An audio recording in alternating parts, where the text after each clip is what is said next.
Hi, and welcome back to Focal Point AFR Talk. Brian Fisher is my name. Great to have you in the conversation today. You know, yesterday was Cinco de Mayo. Also happened to be my wife Debbie's birthday, but Cinco de Mayo is celebrated in as if it were an American holiday.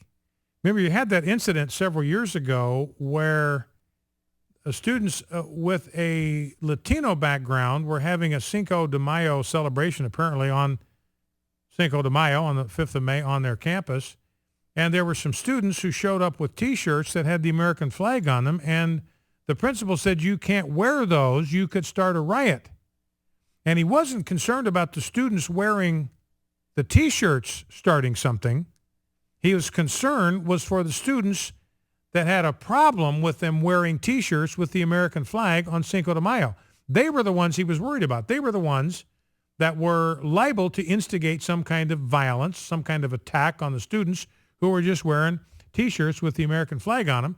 And so the school was sued for this, and the Supreme Court let that ruling stand.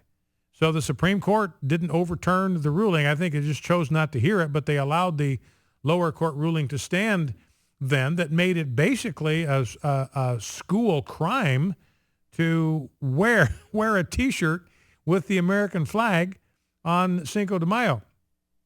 Now, part of the issue here is that Cinco de Mayo as a holiday doesn't have anything to do with the United States whatsoever in any way, shape, or form. I mean nothing. I mean zero. I mean nada. It celebrates a victory that in a skirmish that took place in Mexico in 1862, where you had Napoleon III was invading, and the Mexican army stood up against him and repelled the attack. This was in 1862, I believe it was, and they won a victory. It wasn't the last battle in that war. It went on for some time, and finally the Mexicans were victorious, and they drove the invaders out. This is either the Spanish Napoleon or French Napoleon. I forget whether he was Spanish or French, but it's immaterial from my point in the sense that this was a battle between Mexican army and either an invading Spanish army or an invading French army. Probably French because his name was Napoleon, but I think maybe some Spanish emperors took that title as well. Anyway, that's beside the point. The point is this was between France and Mexico. Didn't have anything to do with the United States. It wasn't fought on American soil. And so it's just kind of a mystery how this thing has become virtually an American holiday. But it touches on the larger issue of immigration. And, we've seen stories. The latest information is that what the Obama administration is doing, they want to create the impression that they're tough on immigration, that they are cracking down. So they are reporting record numbers of deportations, but we discover that what they are counting as a deportation is somebody that is apprehended at the border and turned back into Mexico.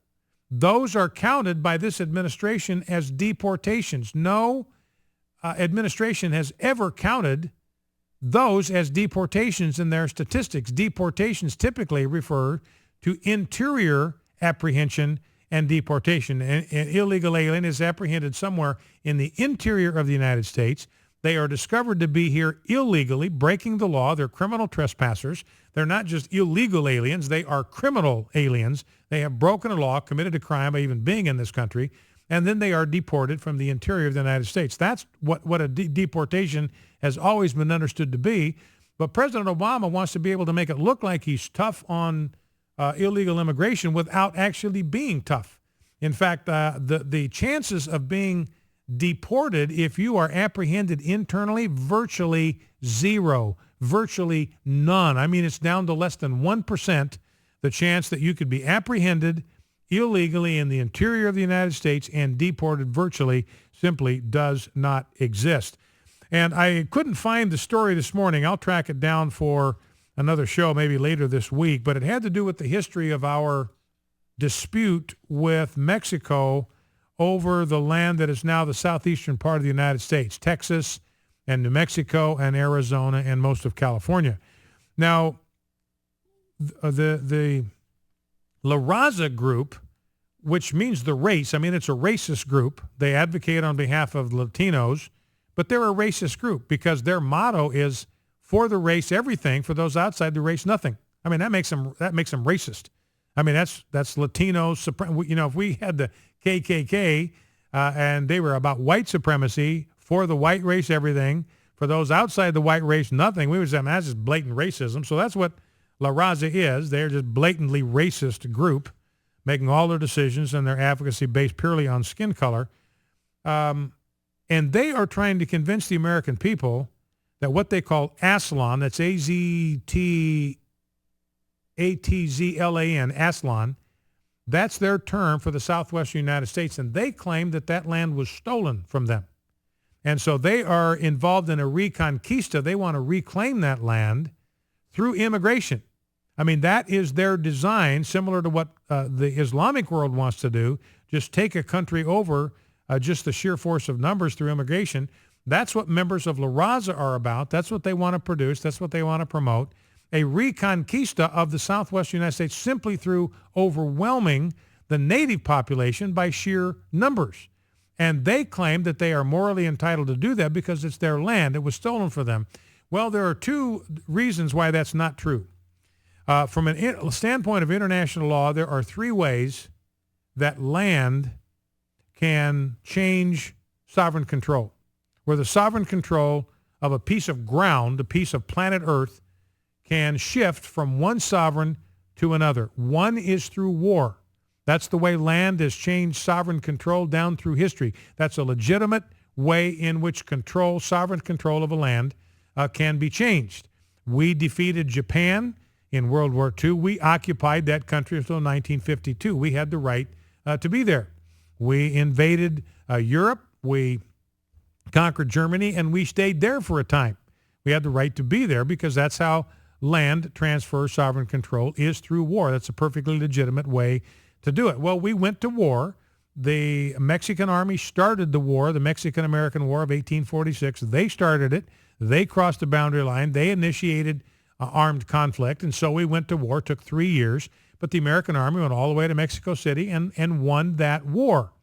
And we didn't occupy Mexico. We let them have it right back, but we took control of the southwestern part of the United States. And the second way that land can transfer sovereign control is by being purchased. You can gain it through conquest. That's why Israel has the right to eastern Jerusalem and the West Bank. They won it fair and square in the 1967 battle with Jordan. It's theirs by right, by international law. They won it in a defensive battle. They were attacked. They responded, defended themselves, won the war. They have the right to control that land. They can decide who gets to live there because it's theirs by right. Well, you buy land. That's another way that legal transfer can take place. And we bought that land, paid like $15 million to the Mexican government for what is today Texas and Arizona and New Mexico and most of California. We bought it. It belongs to us by right of conquest and by purchase. So in every conceivable way, that land properly belongs to the United States of America. Focal Point, AFR Talk. We'll be right back. Stay with us.